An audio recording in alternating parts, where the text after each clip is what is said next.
Hello everyone, and welcome back to Northern Lights.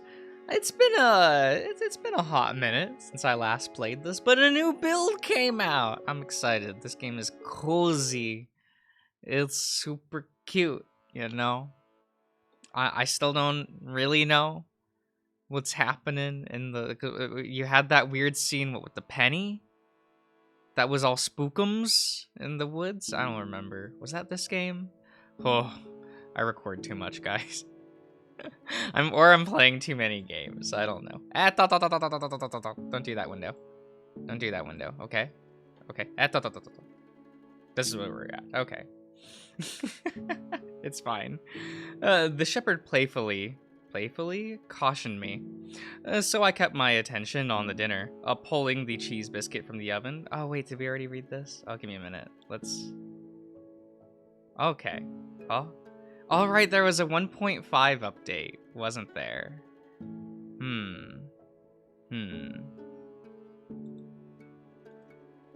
Yeah, let me... I'm sure those are just, like, little addendums to the script. Oh, wait, was that all new? I don't know. I don't know what's new anymore. It's fine. It's fine. It is what it is. Man, what a crazy movie! Seeing Jack go all crazy! Stir crazy. Crazier to think about, how that kind of stuff can actually happen. Not the ghost, just going mad from being so isolated. Yeah, you know most of the book was written in a mountain hotel? Maybe it even made him a little stir crazy in the process. Well, one thing is for sure. You're the only guy I trust to get through, to get us through a horror movie situation. Nah.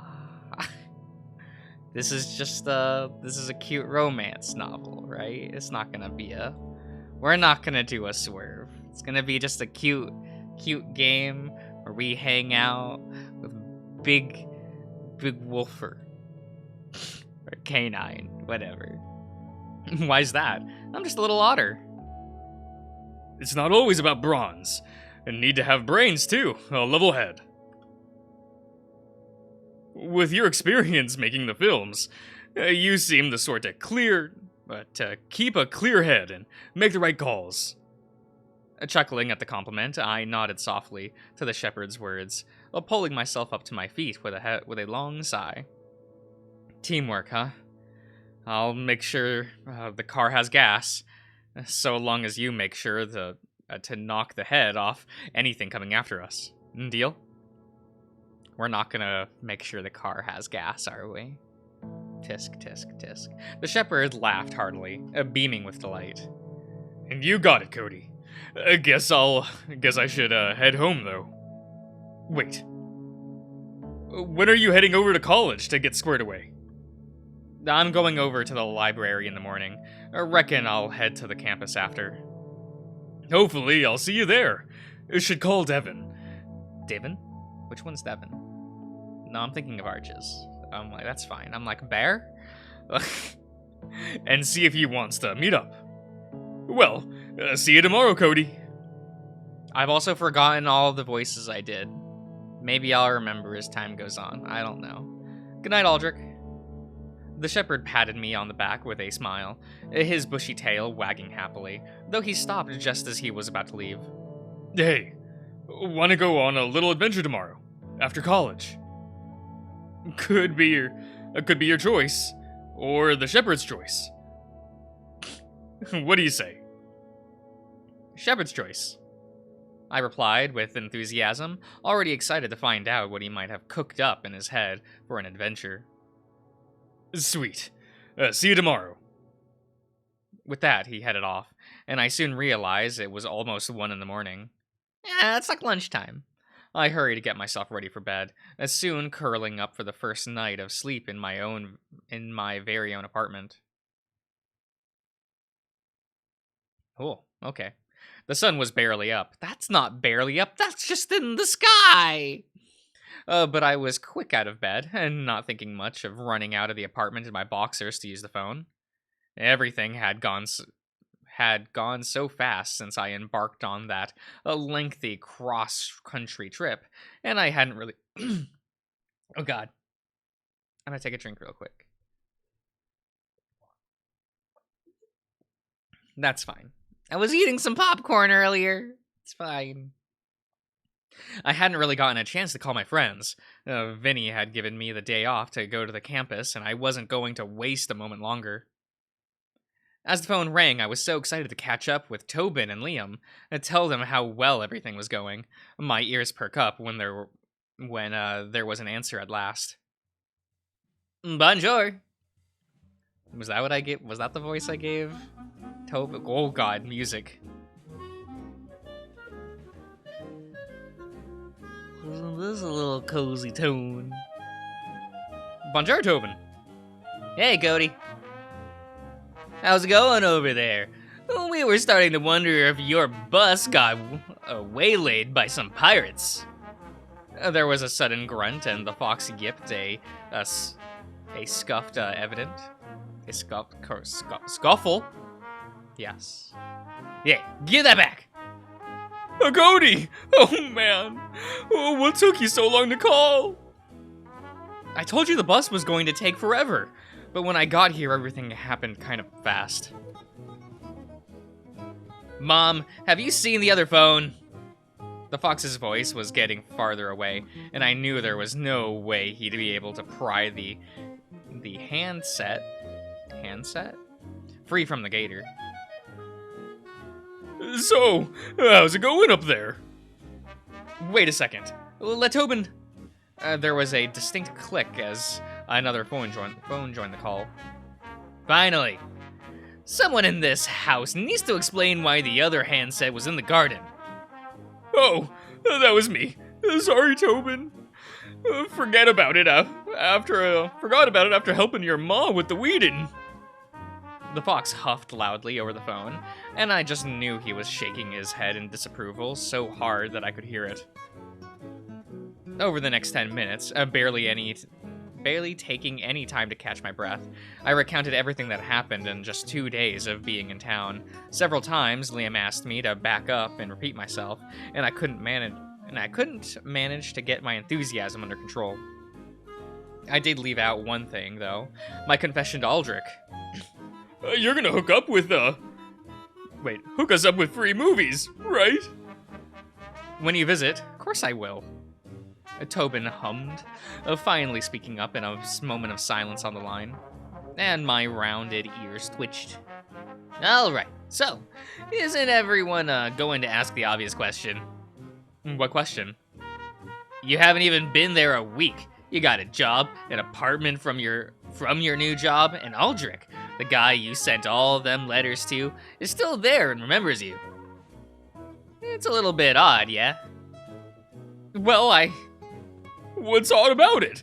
Just more Cody being Cody. Kobe? It's Cody. That is a D. What am I? Look, guys. Don't worry about it. You keep saying Cody being Cody like that's a normal thing that could happen to anyone. Well, I mean, we're just playing Life is Strange True Color. It's fine. It's better this way. There's luck. There's weird. There's Deus Ex. And then there's Cody. The fox sounded frustrated, trying to explain himself, and not pleased that Liam was once more trying to brush it off. This frustration put me on edge, and I switched up. Wait a minute. Oh, that was Tobin speaking, not Liam. I'm sorry. It is what it is. This frustration put me on edge, and I switched the phone to my other paw. I was unnerved by the observation, one I'd made myself the day prior, but quickly went to dismiss it. I just didn't want to sit around and mope, that's all. The things just kinda happened after that. Whatever, reckon I haven't really thought about it much. Still, I think it's odd. Maybe your new boss is some creepy serial killer. Tobin made a loud gagging noise. Please, no, I have so much to live for. The fox did his best to impersonate my voice, but it was impossible for him to even shake the French accent. Leaning into the moment, yes, I play mimicking Vincent's voice, but couldn't quite match his level of gruffness. Well, you should have thought about... Wait. You should have thought about that before moving to the mountains. Little otters, far from his rivers. What did you think would happen? Leah made a couple crude laughs, the sort that sounded like they might be coming from some backwoods yokel. I bet otter meat makes real good jerky. I'm begging ya, I'll do anything. I could make you some real good gumbo, I swear. Chuckling, a sinister smile crept across my face, Tobin setting me up for the perfect line to finish the season. Thanks for the tip. I'll be sure to add otter meat to the pot on the stove. And scene. We all chuckle softly, my heart swelling with pride. We might be thousands of miles apart, but the phone lines, for the moment at least, had me feeling like I was anchored back in New Orleans. Really nice laugh, Liam. That a new one you've been working on? Yeah, Tobin and I watched Texas Chainsaw the other night. Was trying to make my own psycho bumpkin laugh. It's too good, but he started using it for evil. That laugh turned him into a ninja, and he just sneaks up out of nowhere to drop that laugh on me. It makes Tobin's fur fluff up. You should see him. The fox sighed a little, though he couldn't help but laugh. I leaned back against the wall with a heavy sigh, so glad to be talking to the gang again. See, Cody? What did I tell you? You were making a big fuss for nothing. What's going on with y'all? Tobin and I got a dorm to share, but he wouldn't let me have the top bunk. Because I would rather go to class without the risk of being a creep. All three of us laughed, with Liam going at it the loudest. Rickety set up to work at the campus. Yeah, Ricky, sorry, not Rickety. Ricky set me up with to work at the campus bookshop, so that'll be nice. Wait! The gator's interruption was so loud and sudden that I pulled the handset. Is it handset? Is that what that's called? Oh no. Wait for a second. You said you got an apartment already. We gotta send Cody all his stuff. Smiling, it really felt like I was back home, caught up in the gator's over-the-top enthusiasm. You don't gotta send it all yet. Just some of my art and film stuff. Anything else you want? Or anything else you want, is that what they said? Anything else you want, okay. I get my first paycheck next week, and we'll wire some money for y'all to ship the rest.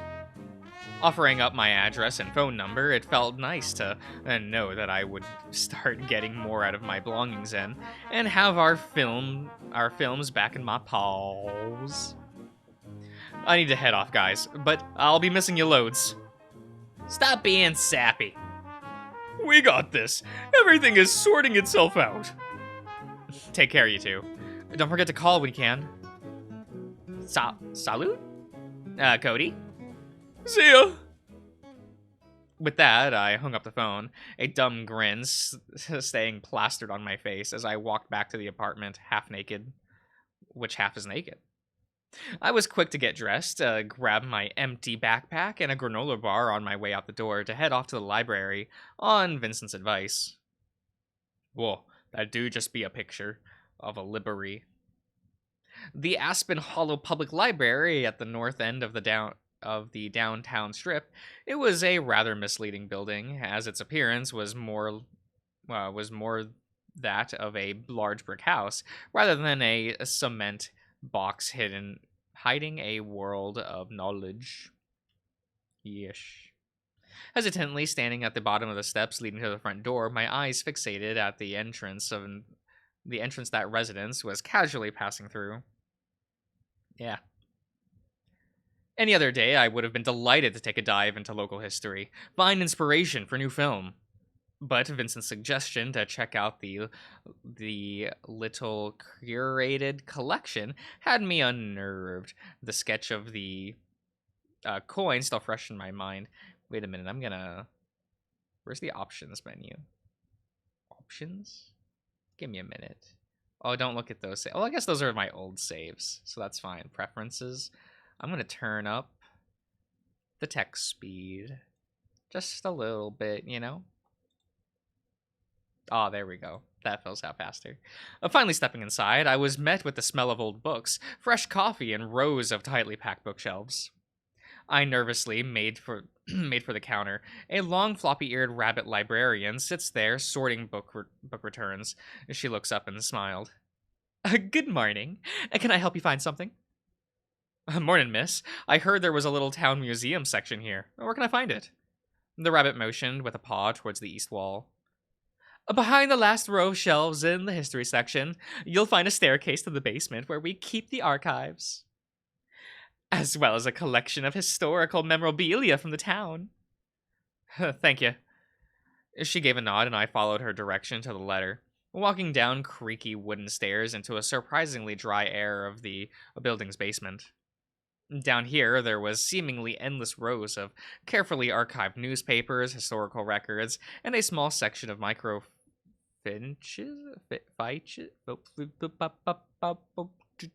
We go. Glancing over to the closest corner left me frozen in place. Two jewelry counters, jewelry counter style glass cases stood, and a third tall one showed town artifacts. Okay. Maybe he misremembered. I told myself reassuringly, trying to trick myself into believing that I wouldn't find any coins on display. With a heavy sigh, I made myself look into the first case, full of mining kit pieces, bits of rocks, and fossils found in the area. A small laminated placards, not placards. No, sadly not placards. Naming the generous donors. Okay. Quite a lot of the donations were attributed to the Master's estate. The next case displayed more of the town history itself: old streetcar tickets, vintage photographs, a charred wooden cross, ticket stubs from an old cinema. But then, what little bit of false hope I had was smashed. My heart sank as I caught sight of what I feared: a small selection of old money, paper bills, a script coin, script, coins and coins. What's the difference? None of which were proper American currency. There it was, staring right in my face.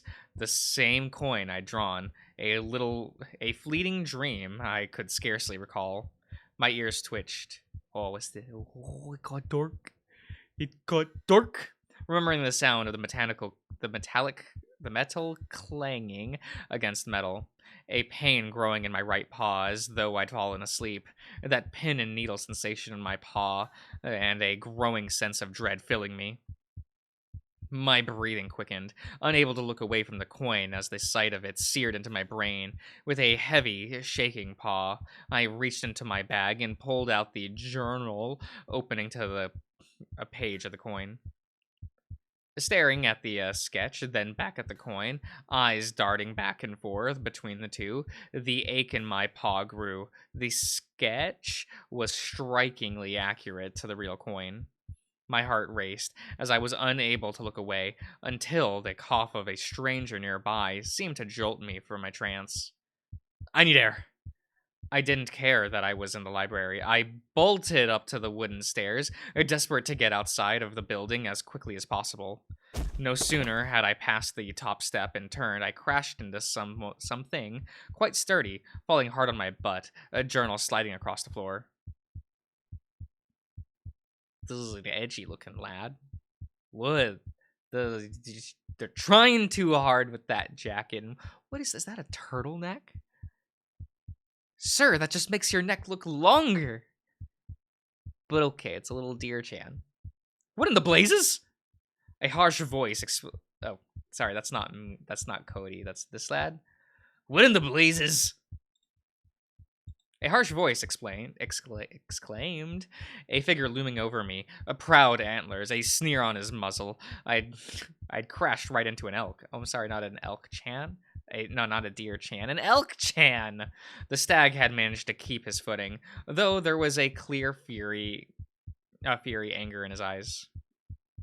The library is not some playground to run around in, Otter. There was a hint of vitriol in the words spoken by the elk stranger. He glanced and picked up my journal from the floor, not even offering a paw to help me up. I scrambled to my feet, a look of shame set on my face. The elk's stern expression let me know that any excuse I came up with, even the truth, wouldn't be good enough. I'm sorry, I just, What's your name?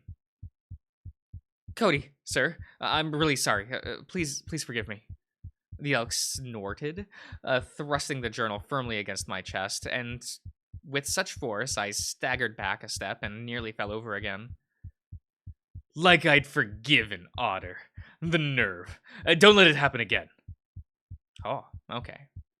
Without a name given or another word, the elk headed back into the archives. With hurried steps, I left the library, collapsing onto a bench outside, ears lowered as my heart raced. My head pounded, feeling like I couldn't catch a breath, one paw gripping the arm of the bench so firmly, claws were sinking into the wood. Okay, I shall end the part here, everyone. So I'll see you guys around.